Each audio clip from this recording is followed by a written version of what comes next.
ነጻነት ቢሉ የነጻነት ሀገር ዓለምን ቀጥለጥ አድርጋ የምትመራ ለሰብአዊ ፍጡር ቀርቶ ለእንስሳው መብት የሰጠች ስትቆጣ ሁሉም የሚፈራት በክፉ ያየችው የማይበረክት አንድ ከሰጠች 10 የምትቀበል አይዞ ያለችው ልቡ የሚያብጥ የምር ለወደደችው መከታ ሁለት ስለት ያላት ሀገር ነች ይሏታል አሜሪካን። ዓለም አንድ ሀገር ብትሆን አሜሪካን ምጡቅ አእምሮ ያለው አምባገነን ሀገር ልንላት እንችላለን። እኛ ምድርን ሳናቃት እሷ ጨረቃ ላይ ወጥታ መመራመር የጀመረች ኢንተርኔትን ፈጥራ ዓለምን አንድ መንደር አድርጋለች። አውሮፕላን ተሳፍረው ዓለምን ከጫፍ እስከ ጫፍ ማዳረሱ ካስገረመው እድሜ ለሷ ይበሉ። አውሮፕላኑን የፈጠሩልን የሷ ልጆች ናቸውና። ጀርመን በ1885 የመጀመሪያውን መኪና ሰራች። አሜሪካ ባስታ አሻሽላ ለዓለም ገበያ ያቀረበችው ስልክ፣ ኮምፒውተርና ጂፒኤስ ለቁጥር ከብዙ ዓለምን ከለወጡ የፈጠራ ስራዎቿ ጥቂቶቹ ናቸው። አምባገነን ነች። እሷ የምትፈጽመው ወንጀል ሳይሆን ለዓለም የተደረገ ነጻነት ትግል ነው የሚባለው። እሷን መቃወም አሸባሪነት፣ ትዕዛዟን እምቢ ማለትም አምላክን መካር ተደርጎም እንዲቆጠር አድርጋለች። በሀገራት የውስጥ ጉዳይ ገብታ ያፈራረሰቻቸው ሀገሮች፣ የገደለቻቸው ጀግና ልጆች፣ ወዳጆቿን አስተባብራ በማዕቀብ ያጎበጠቻቸው ቁጥር ስፍር የሌላቸው የተባበሩት መንግስታት ድርጅት በ14 ሀገራት ላይ ማዕቀብ ጥለዋል። አሜሪካ ከጣለችው ግን በፍጹም አይበልጥም። አሜሪካ ከ18 እስከ 20 በሚጠጉ ሀገራት ላይ ማዕቀብን ጥላለች። ከኩባ እስከ ሱዳን፣ ከኢራን እስከ ሰሜን ኮሪያ፣ ከአፍጋኒስታን እስከ ኤርትራ ሀያል የምንላቸው ቻይናና ሩሲያም አልቀሯትም። ለመሆኑ አሜሪካ ይህንን ያክል ኃይል በዚህ ልክ አስፈሪ እንዴት ልትሆን ቻለች?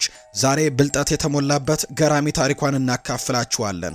በጉዟችን በሀበሾች የተሞላችውን የኢትዮጵያ ሰፈርም እኛ የምንጓጓላት አሜሪካ ውስጥ ኑሮ እንዴት ይዟችኋል ብለን እንጠይቃችኋለን።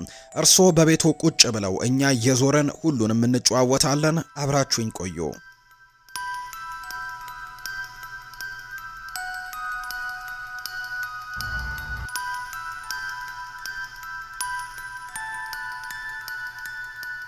አሜሪካ 9.8 ሚሊዮን ስኩዌር ኪሎ ሜትር የምትሰፋ 50 ስቴቶች ያሏትም ከ340 ሚሊዮን በላይ ህዝብ የሚኖርባት ሀገር ነች። በቆዳ ስፋትም በህዝብ ብዛትም የዓለማችን ሶስተኛዋ ሀገር ነች። በኢኮኖሚ ሳይንስና ቴክኖሎጂ፣ በከፍተኛ የትምህርት ጥራት፣ በገንዘብ አቅሟ ተጽዕኖ ፈጣሪነት፣ በኢኖቬሽን ስራ ፈጠራ፣ በወታደራዊ ኃይሏም ዘመናዊና አስፈሪነትን ከዓለማችን የመጀመሪያ ስፍራ ላይ ተቀምጣለች።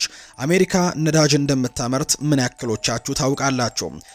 ያውም የዓለማችን አንደኛዋ የነዳጅ አምራች ሀገር ናት። ልብ ይበሉ፣ አንደኛዋ ነዳጅ አምራች እንጂ አንደኛዋ ነዳጅ ያላት ሀገር አላልኩም። አሜሪካ በቀን ከ13 ሚሊዮን በርሜል ነዳጅ በላይ ታመርታለች። ይህ ደግሞ በሁለተኛነት ከተቀመጠችው ሀገር ሳዑዲ አረቢያ፣ ሶስት የነዳጅ አምራች ሀገር ከሆኑት ሩሲያ በላይ ማለት እንደሆነ ነው።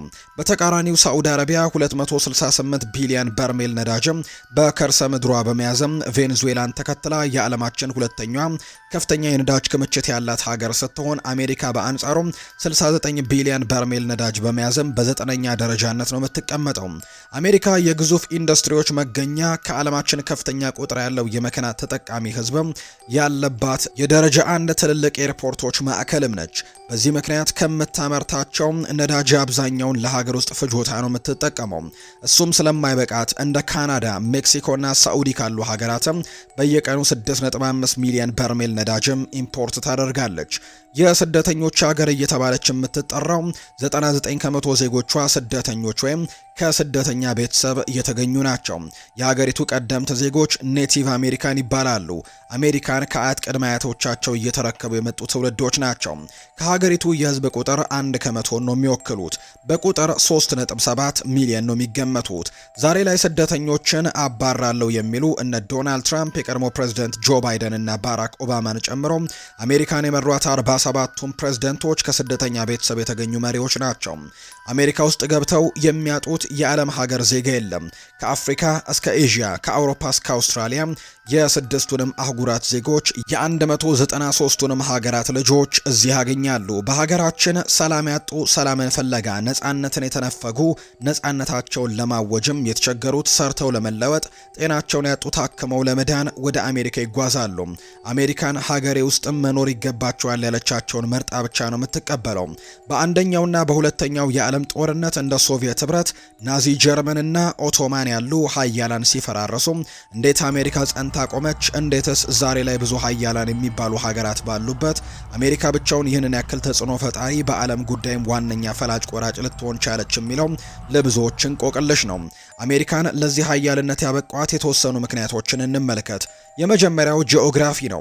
አሜሪካ በሰሜን አሜሪካ ሀገር ውስጥ የምትገኝ በጠቅላላ የቆዳ ስፋቷ ሩሲያና ካናዳን ተከትላ የዓለማችን በሶስተኛ ደረጃነት የምትቀመጥ በሰሜን ከካናዳ በደቡብ ከሜክሲኮ ጋር የምትዋሰን በምስራቅ የአትላንቲክ ውቅያኖስ በምዕራብ የፓሲፊክ ውቅያኖስ ድንበር የሚጋሯት ሀገር ነች። በሀገራችን አንድ የተለመደ አባባል አለ። አውሮፓውያኖቹ ካለን አሜሪካ ጭምር ማለታችንን ነው። ይህ ግን ትክክልም ስህተትም ያደርገናል። አሜሪካ 99 ከመቶ የሚሆኑ ዜጎቿ ስደተኞች ወይም ከስደተኛ ቤተሰብ እንደተገኙ ነግረኖታል። ከስደተኞች ደግሞ ከፍተኛውን ቁጥር የሚይዙት ደግሞ እንደ ብሪቴን፣ ፈረንሳይ፣ ስፔን፣ ጀርመን፣ ኔዘርላንድ ያሉ የአውሮፓ ዝርያ ያላቸው ዜጎች ናቸው። አሜሪካ እንግሊዘኛን ዋነኛ መግባቢያ ቋንቋ ያደረገችው 15ኛውና 16ኛው ክፍለ ዘመን አውሮፓውያን በተለይም በቀኝ ገዥዋ ብሪቴን አማካኝነት ነው። በዚህ ምክንያት አውሮፓውያኑና አሜሪካ አንድ ቢመስሉንም አይፈረድብንም። እውነታው ግን አሜሪካ ሰሜን አሜሪካ አህጉር ውስጥ የምትገኝ አንድ ሀገር ብቻ ናት። አውሮፓውያኑም በዓለማችን አምስተኛዋ አህጉር በሆነችው አውሮፓ ውስጥ የሚኖሩ ሀገራቶች ናቸው። አውሮፓውያን የአንደኛውና የሁለተኛው የዓለም ጦርነት ጀማሪዎች ናቸው። በዚህም ምክንያት የጦርነቱ ገፈት ቀማሾች በዋነኝነት ኤዥያና አፍሪካውያን ናቸው። ቀድሞም ከሀያላኖቹ የነበረችው ሀገር አሜሪካ ምንም እንኳን በጦርነቱ ትልቅ ሚና ቢኖራትም የጦርነቱ ወላፈም ብዙም ያልነካት ሀገር ነች። ይህንን አንድ ምክንያት ብለው የያዙ። ሌላኛው ደግሞ በጦርነቶች ወቅት ገለልተኛ የሚመስለው አቋማ ነው። አሜሪካም ቢሆን በወቅቱ ገለልተኛና ነጻነት ናፋቂ የዓለም ሰላምን የምትመኝ ሀገር እንደነበረች ነው የምትመስለው።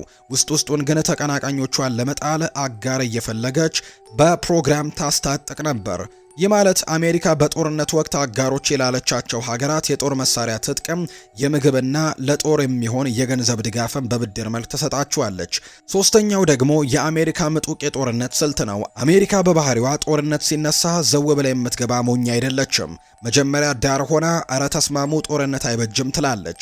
እውነት እንዳይመስላችሁ አሜሪካ እንዲህ ካለች ደርሶ ጻድቅ ከሆነችም ጠላቶቿን እየሰለለች ነው ማለት ነው። የአቅሙን ጥግ የረዳቶችን ማንነት በደንብ ታጤናለች። ሁሉም አመቺ ሆኖ ከታያት አንዴ ወታም አውድማ ትመለሳለች። ነገሩ ካላማራት ሰላምን ለማስፈን ሽርጉድ ትላለች። ይህ ጸባዩዋ ዛሬ የመጣ አይደለም። በአንደኛውም በሁለተኛውም የዓለም ጦርነት ወቅት አሜሪካ ዘግይታን የተቀላቀለችው። ለምሳሌ የአንደኛው የዓለም ጦርነት በ1914 ተጀምሮ በ1918 ነው የተጠናቀቀው። አሜሪካ መቼ ነው የተሳተፋችሁ ብላችሁ ከጠየቃቸው በ1917 ጦርነቱ ሊያበቃ ሲል ሩብ ጉዳይ ሲቀረው ነው። አብዛኛው ተፋላሚዎቿ ትጥቅም ኃይልም ሲያንሳቸው ያኔ ተሳትፋ ጦርነቱን ድል አደረገች። በሁለተኛው የዓለም ጦርነትም ወቅት ተመሳሳይ አካሄድን የተጠቀመችው። ነገር ግን በዚህ ወቅት እኔን ለማጥፋት በድብቅ እንደምትሰራ ደርሼበታለሁ ያለችው ጃፓን ሀዋይ ውስጥ የነበረውን የአሜሪካ የጦር ሰፈር አጠቃቸው። በጥቃቱም ከ2400 በላይ የአሜሪካ ወታደሮች ሲገደሉ ብዙ የወታደራዊ መርከቦችና አውሮፕላኖችም ወደሙ። በቀጣዩ ቀን አሜሪካ ጃፓን ላይ ጦርነትን አወጀች። ይህ ማለት የሁለተኛው የዓለም ጦርነት ከተጀመረ ከሁለት ዓመታት በኋላ ማለት ነው። እንደ ጎርጎሮሳውያኑ የዘመን አቆጣጠር በ1941 እንደማለት ነው። ኤዥያ ውስጥ ትልቁን ኢምፓየር የመገንባት ህልም የነበራት ጃፓን እጅ አልሰጥም ብላ ታገለች። ለሌሎችም ማስተባበሪያ ይሆናል፣ ሀያልነቴንም ያረጋግጥልኛል ያለችው አሜሪካ በዓለም የመጀመሪያውንና አስፈሪሚውን የአቶሚክ ቦምብም በሁለቱ የጃፓን ግዛቶች ላይ ጣለች። በውጤቱም ከ200,000 በላይ ህዝብ በ3 ቀናቶችም አለቁ። ምናልባትም የአይሁዶችና የአሜሪካ ፍቅር ሚስጥሩ ምን ይሆን ብለው እያሰቡ ከሆነ አንደኛው ምክንያት እንንገረው። በሁለተኛው የዓለም ጦርነት ወቅት ይህ አደገኛው መሳሪያ አሜሪካ ለመጀመሪያ ጊዜ እንድትታጠቅ ያደረጉት በዋነኝነት የናዚን ጥቃት ሸሽተው የመጡት አይሁዶች ናቸው።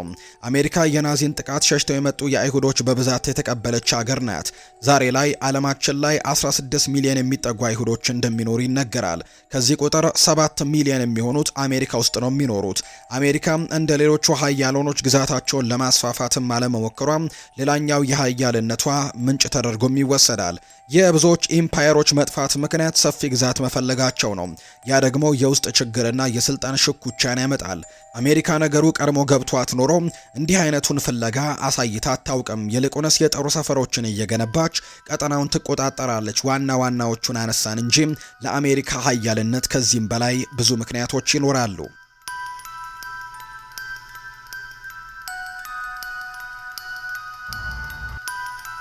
አሜሪካን የረገጠ ማንኛውም ግለሰብ የግድ ጥቅም ሊሰጥ በሀገሪቱ እድገት ላይ ማስተዋጽኦ ሊያበረክት የግዴታው ነው። ለነገሩ ዓለምም ቢሆን ጥቅም ለማይሰጡ ቦታ የላትም። የአሜሪካ ግን እጅጉን ይለያል። አሜሪካ የስራና የለውጥ ሀገር ነች ይሏታል በርካቶች። ሰው በጣረው ልክ የሚለወጥባት፣ ነገር ግን የሀገር ቤቱን አይነትም ጥረት እንዳይመስላቸው። ጠዋት 2 ሰዓት ስራ ብሎ መውጣት፣ ለ8 ሰዓታትም ሰርቶ 11 ሰዓት መመለስ፣ ከጓደኞች ጋር ሰብሰብ ብሎ 1-2 እያሉ ማርፈድ በአሜሪካኖች መነጽር ቅንጦት የሚል ስም ይሰጦታል። እዚህ ስራ አለኝ ካሉ ስንት ስራ ነው ጥያቄው። ህይወትን ለማሸነፍ ቢያንስ 2 እና 3 ስራዎችን መስራት ግዴታዎት ነው። ይህ የአሜሪካን የረገጠ አብዛኛው ህዝብ የሚያልፈው ህይወት ነው። አሜሪካን የእንደዚህ አይነት ቢሊዮነሮች የእንደዚህም አይነት ያጡ የነጡ የደሃ ዜጎችን መኖሪያ ነች። ከ500 ሺህ በላይ የሚሆኑ ኢትዮጵያውያንና ትውልደ ኢትዮጵያውያንም አሜሪካ ውስጥ ይኖራሉ። ዋሽንግተን ዲሲ፣ ሜሪላንድ እና ቨርጂኒያ ብዙ ቁጥር ያላቸው ኢትዮጵያውያን ሰብሰብ ብለው የሚኖሩባቸው ከተሞች ናቸው። በእነዚህ ከተሞች ብቻ ከ200 ሺህ በላይ ኢትዮጵያውያን ይኖራሉ።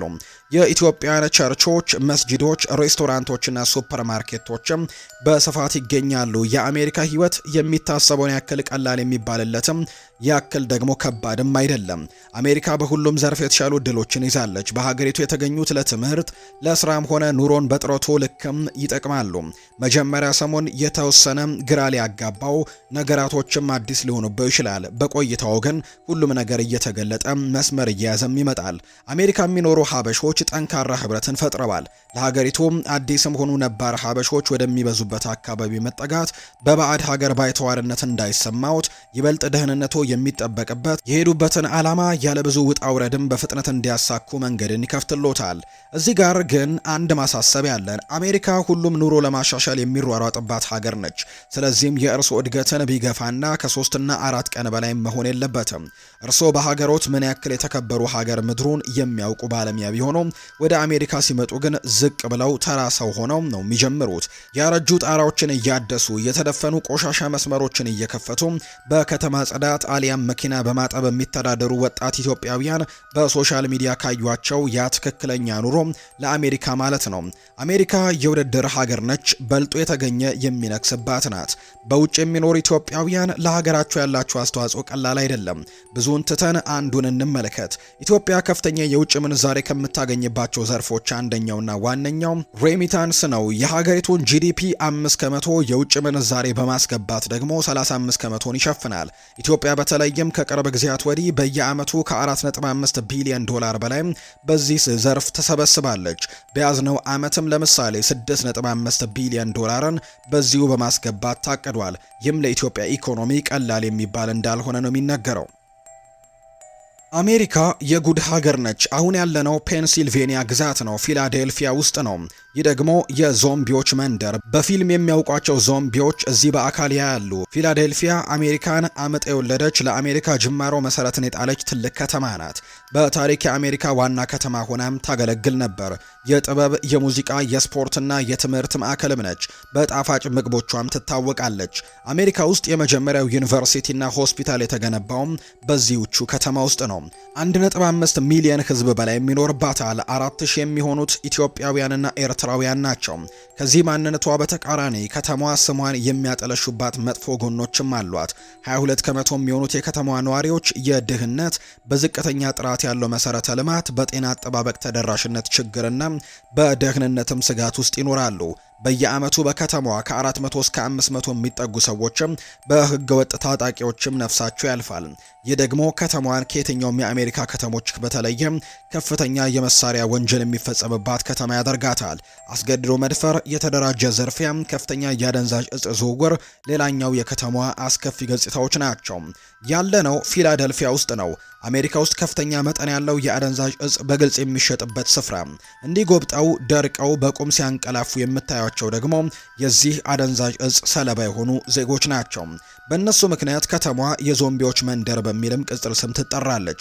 እዚህ ያለም ዛሬ ሰምተው የማያውቋቸው ለእንስሳት ያውም ደግሞ በባለሙያዎች የሚሰጡ አደገኛና መርዛማ ሰዎችም በጥብቅ የሚከለከሉባቸው መድኃኒቶችን በርካሽና በብዛትም ገዝተው ይጠቀማሉ። እነዚህ መድኃኒቶች በእንስሳት ሐኪሞች አማካኝነት እንደ በሬ፣ ፈረስና ድብ ያሉ ግዙፍ እንስሳትን ለማከም ወይም ለማደን ሲፈለግም ጥቅም ላይ የሚውሉ ናቸው። እዚህ ይህን አስፈሪ መድኃኒት ሰዎች ሲጠቀሙ ያያሉ። መጨረሻውም እንዲህ ከሰውም ከእንስሳም ባህሪ ያስወጥቶ የተለያየ ማንነትም ያላብሳቸዋል። በየዓመቱ ከ100,000 በላይ ሰዎች በመድኃኒቱ ምክንያትም በአሰቃቂ ሁኔታ ሕይወታቸውን ያጣሉ።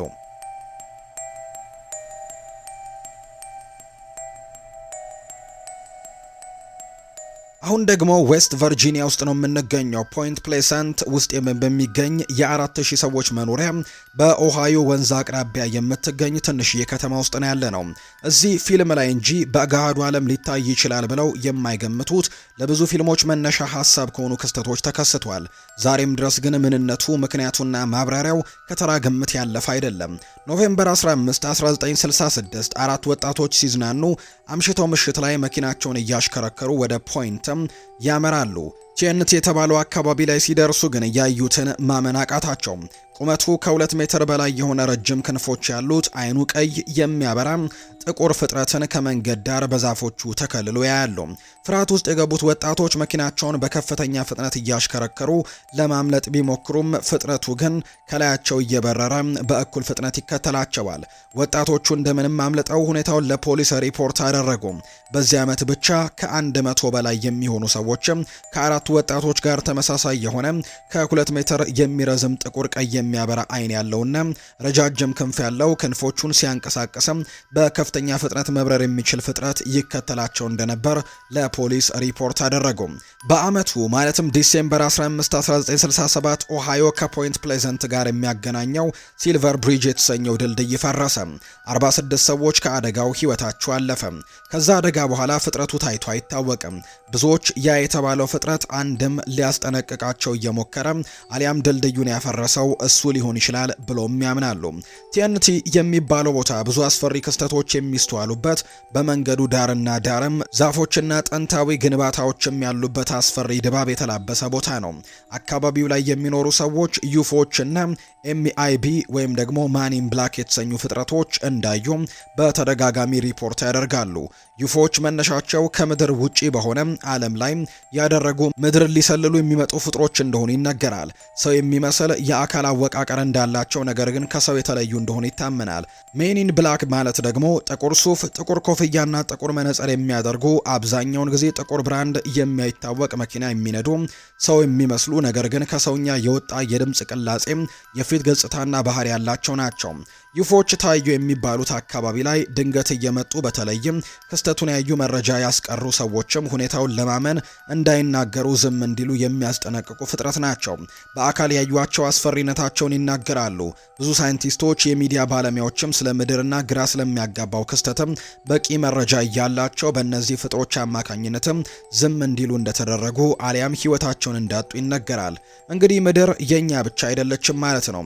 ብዙ የማናቃቸው ፍጥረታትም አብረው ይኖራሉ። ጉዳዩ አስፈሪ የሚያደርገው ግን እነዚህ ፍጥረታት ከሰው ልጆች በብዙ ጥፍ የተሻለ ዕውቀትና ኃይል ያላቸው በመሆኑ ነው። የዛሬው ፕሮግራማችንን እዚህ ጋር እናብቃ። አሜሪካ እንዲህ ናት፣ የሳይንስና የቴክኖሎጂ አባት፣ የሀብታሞችና የድሆች መገኛ፣ የአስፈሪ ታሪኮችና የገራሚ ድሎችን ምድር። ስለ አሜሪካ ያላችሁን አስተያየት ኮሜንት ቦክስ ላይ አጋሩን። ቪዲዮን ከወደዳችሁት ላይክ ማድረጋችሁን እንዳትረሱ። በቀጣይ ቪዲዮአችን እስክንገናኝ መልካም ጊዜ ይሁንላችሁ።